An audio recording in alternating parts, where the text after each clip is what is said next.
Hi and welcome to the video. I'm Dame and this is Dame Over, the channel where I try not to get game over. And this time in Battlefield 1 we are finally looking at the They Shall Not Pass DLC.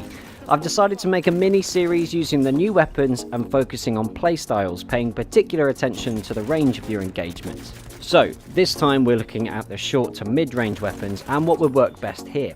This sort of playstyle is really good for area defense and providing overwatch for your team, so getting on top of buildings or keeping busy lanes and flanks locked down.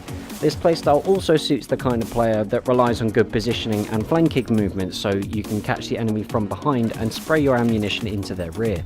And with that imagery firmly fixed in your minds, let's have a look at the weapons we've got. I've decided to compare the Ribeyrolles, or what is now officially known as the ribeye, because who doesn't love steak and being able to pronounce words, and the Chauchat Low Weight, which doesn't sound like any type of food.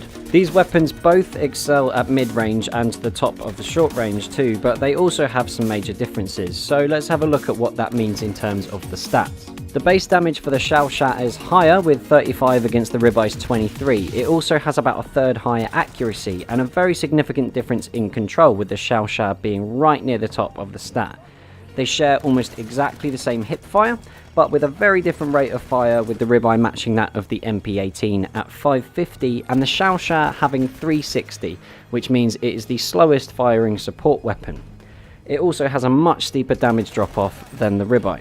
Now, while these are all really interesting things to know, what does it actually mean in practice? And the truth is, not very much. Both of the beguns, I'm keeping that, behave in a very similar way in terms of recoil, with the ribeye needing a more delicate touch for really accurate control.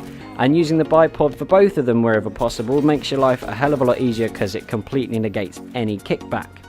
The big differences come in when you account for the amount of bullets in each mag and the rate of fire.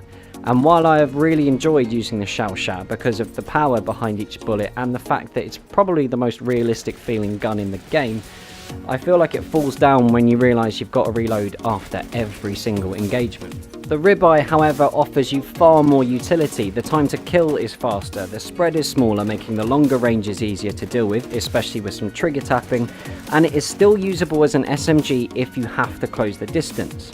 My friend Get Good Guy summed it up pretty well the other day. He said, "It's a really good crossover between the assault and support." Actually, it sounded more like this. It's a really good crossover between the assault and support classes, but you can get way more involved. Yeah, and as much as it pains me to say it, I think the guy was right. I found in a one-on-one I would have to get the first shot in with the Chauchat to stand any chance of winning, but the ribeye allows for a far larger margin of error, and I'd be able to beat the mid-range specialist, namely the medic, with much greater ease. So overall, the Chauchat is a great weapon to use, but the ribeye really does surpass it in its versatility. So if you're the kind of player that likes to sit behind the front line, stick to the less used paths, and really enjoys flanking so you can shoot people in their side boob, I'd say the Ribeyrolles is the one for you. If you've had a good time, then please do hit that like button, as it really helps the channel out, and if you've not been here before, hit the subscribe button too. Until next time, that's Dame Over. Peace.